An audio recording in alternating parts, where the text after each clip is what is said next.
cho những đêm hao gầy ôm lòng đau vô giá. Khi tình ta tới xa, nỗi nhớ vẫn tràn đầy trong tim em. Tình đôi ta đã không như là ngày hôm qua có nhau thật thà. Em tìm trong nỗi nhớ bao niềm tin đã qua.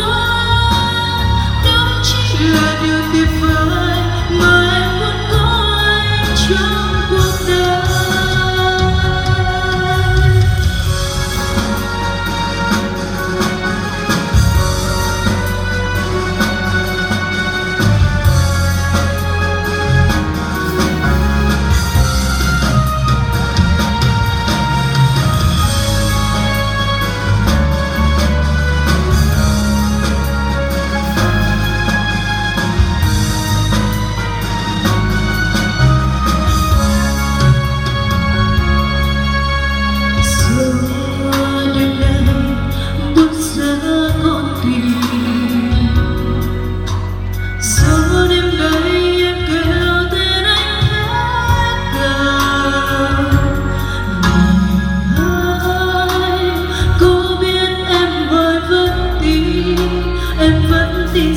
Chúng ta tìm về thiên xưa yêu dấu, về đi cho nhớ thương vơi đầy, về đi cho những đêm hao gầy ôm lòng đau vô giá.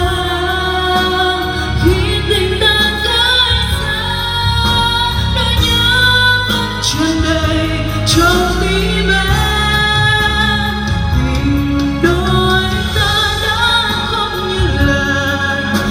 Hôm qua có nhau thật thà, em tìm trong nỗi nhớ bao niềm tin đã qua. Đó chính là điều tuyệt vời mà em muốn có anh trong cuộc đời. Đã có lúc tình đã sẽ bên nhau mãi muôn đời. Em yêu anh, em cần vòng tay anh, nhưng giờ xa tầm vai.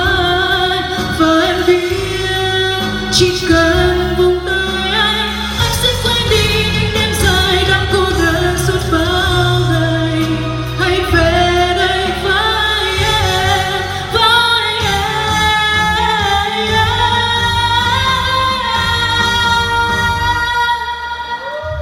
Về đi cho nhớ thương vơi đầy, về đi cho những đêm hao gầy ôm lòng đau vô giá. Khi tình ta cách xa, nỗi nhớ vẫn tràn đầy trong tim em. Tình đôi ta đã không như là ngày hôm qua có nhau thật thà.